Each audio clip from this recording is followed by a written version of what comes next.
महर्षि वाल्मीकि रामायण के उत्तरकांड में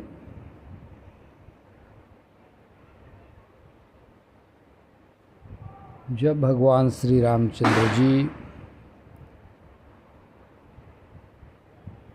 अपना राज्य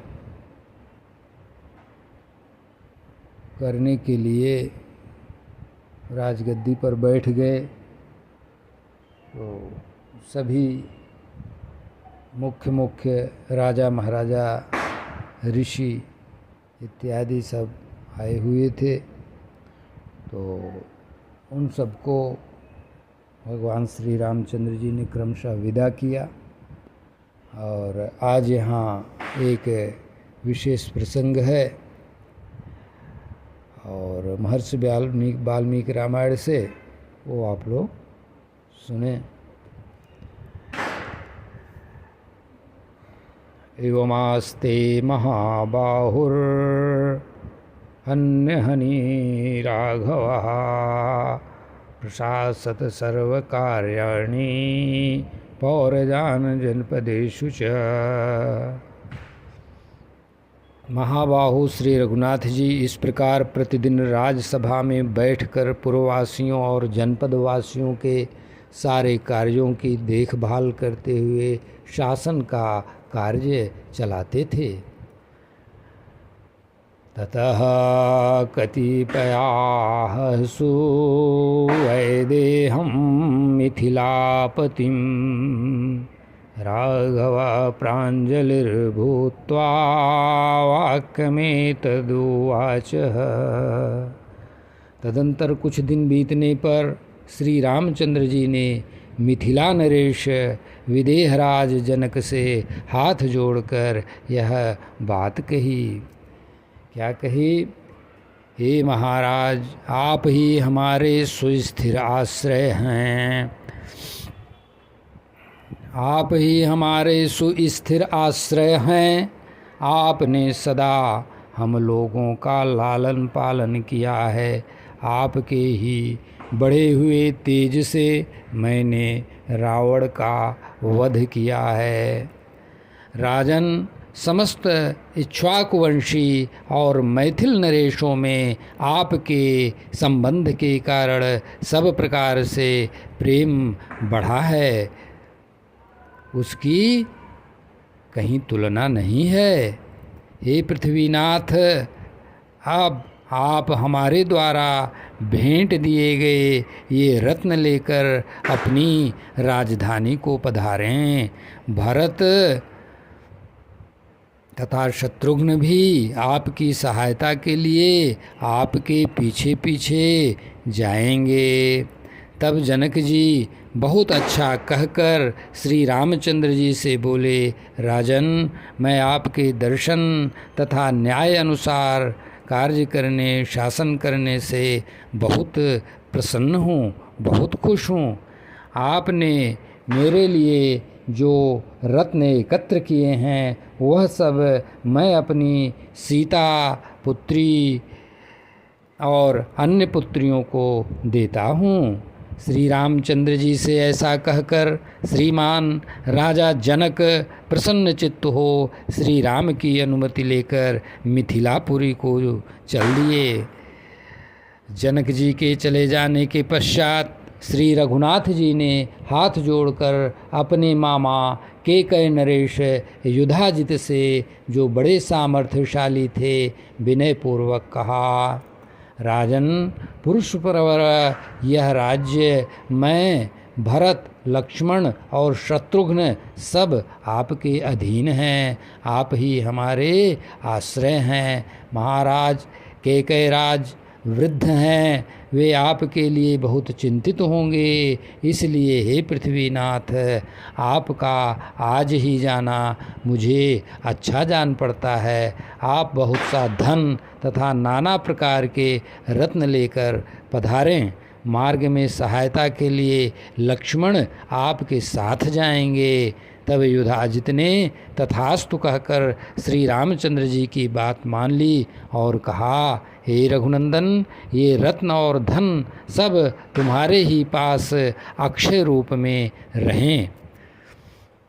फिर पहले श्री रघुनाथ जी ने प्रणाम पूर्वक अपने मामा की परिक्रमा की। इसके बाद केकय कुल की वृद्धि करने वाले राजकुमार युधाजित ने श्री रामचंद्र जी की प्रदक्षिणा की, राजा रामचंद्र जी की प्रदक्षिणा की। इसके बाद केकय राज ने लक्ष्मण जी के साथ उसी तरह अपने देश को प्रस्थान किया जैसे वृत्तासुर के मारे जाने पर इंद्र ने भगवान विष्णु के साथ अमरावती की यात्रा की थी। मामा को विदा करके रघुनाथ जी ने किसी से भी भय न मानने वाले अपने मित्र काशीराज प्रतरदन को हृदय से लगाकर कहा, राजन, आपने राज्याभिषेक के कार्य में भरत के साथ पूरा उद्योग किया है और ऐसा करके अपने महान प्रेम तथा परम सौहार्द का परिचय दिया है।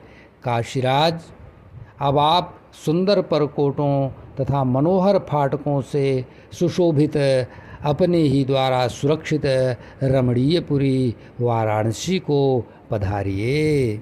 ऐसा कहकर धर्मात्मा श्री राम ने पुनः अपने उत्तम आसन से उठकर प्रतरदन को छाती से लगाकर उनका गाढ़ आलिंगन किया। इस प्रकार कौशल्या जी का आनंद बढ़ाने वाले श्री राम ने उस समय काशीराज को विदा किया। श्री रघुनाथ जी की अनुमति पाकर उनसे विदा लेकर निर्भय काशीराज तत्काल वाराणसीपुरी की ओर चल दिए।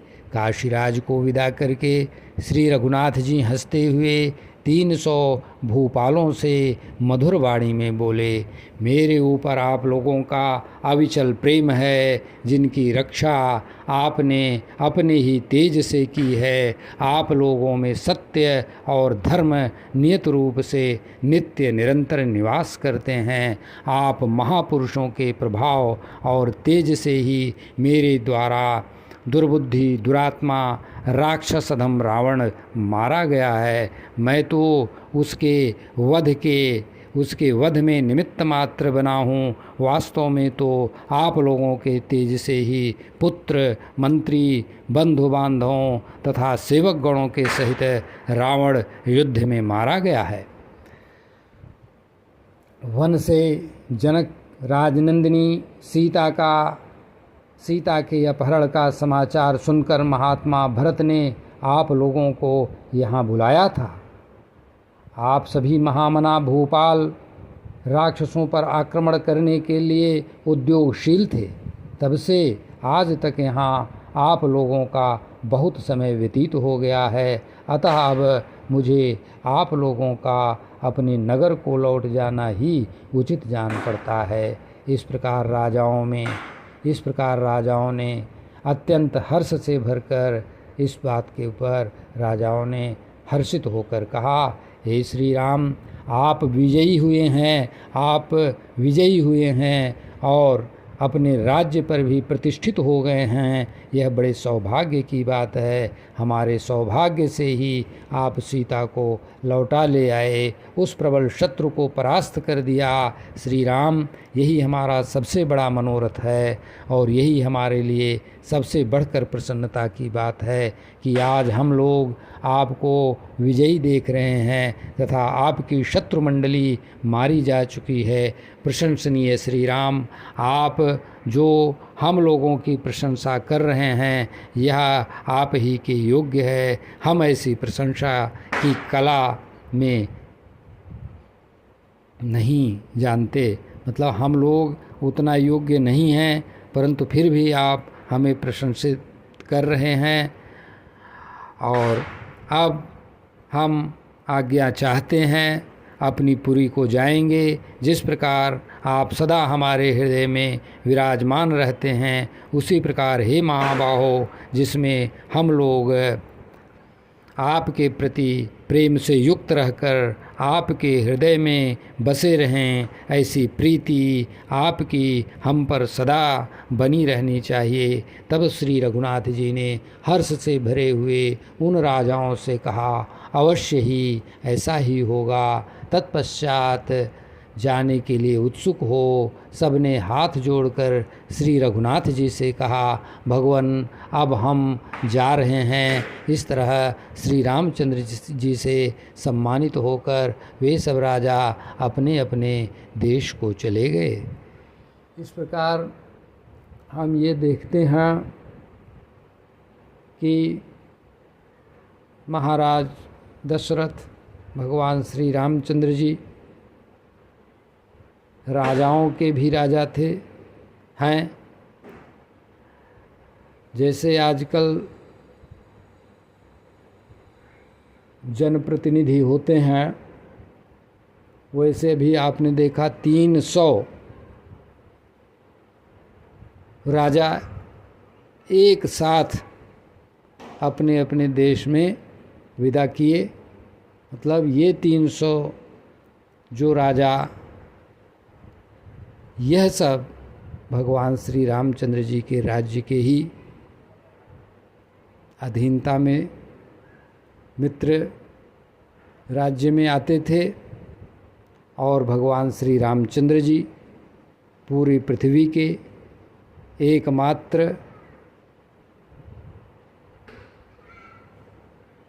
चक्रवर्ती और महापराक्रमी राजा हुए हैं।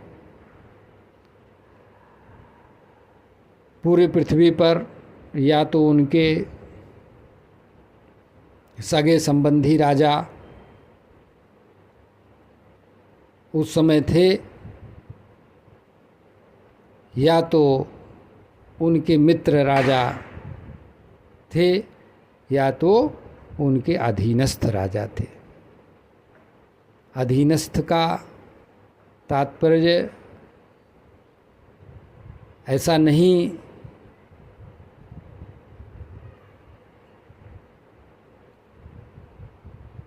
बल्कि इस तरह से है, जैसे आज लोकतंत्र में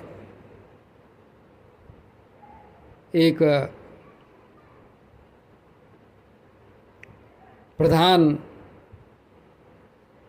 जनप्रतिनिधि के सहयोग में बहुत सारे जनप्रतिनिधि होते हैं। जगह जगह अलग अलग देशों में, अलग अलग लोकतंत्र में, अलग अलग स्थानों पे उसी प्रकार से पूरी पृथ्वी को ये जितने राजा थे सब भगवान श्री राम के साथ में थे, और जो साथ में नहीं थे उनको भगवान श्री रामचंद्र जी ने अपने अधीनस्थ किया। यह और कुछ लोग बाद में अत्याचारी ऐसा राजा सुना गया जब भगवान श्री रामचंद्र जी रावण वध के बाद अपने राज्य का शासन करते थे। उस समय भी सुनने में आया ऋषियों मुनियों के द्वारा कि कुछ राजा अत्याचार करते हैं और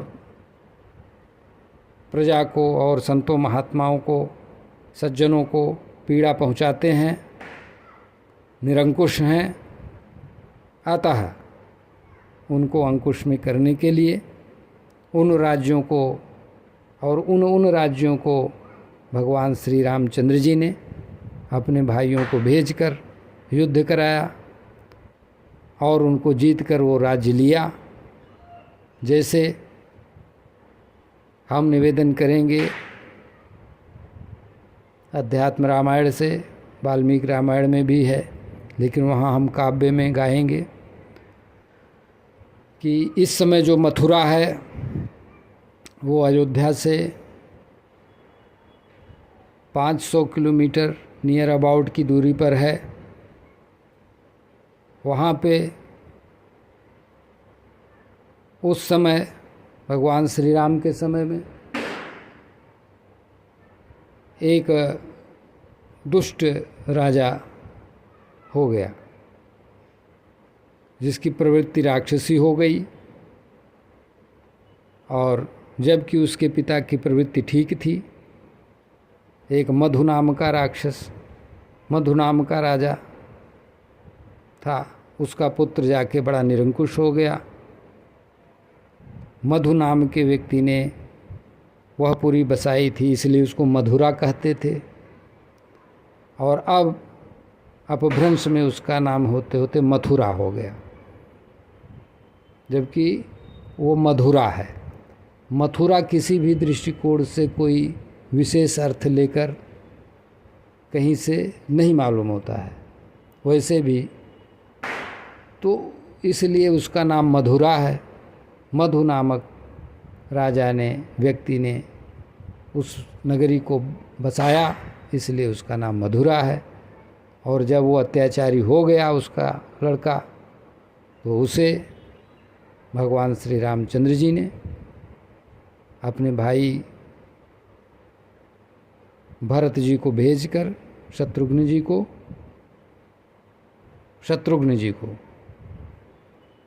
उस पर विजय प्राप्त करी, और उस राज्य का शासन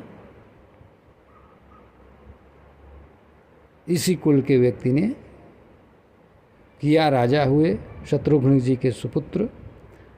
अब हम इस चीज़ को वहाँ यथाशीघ्र वर्णन करेंगे। तो इस प्रकार भगवान श्री रामचंद्र जी महाराज जनक आदि श्रेष्ठ राजाओं को, अपने रिश्तेदारों को, रिलेटिव्स को, और अन्य अधीनस्थ राजाओं को, मित्र राजाओं को विदा किए। इसके बाद का प्रसंग हम आपसे पुनः निवेदन करेंगे। पहले वाल्मीकि रामायण से मुख्य अंश कहने के बाद तब अध्यात्म रामायण के उत्तरकांड का काव्य के रूप में आपको सुनाएंगे। तब तक के लिए सादर प्रणाम। श्री राम जय जय राम।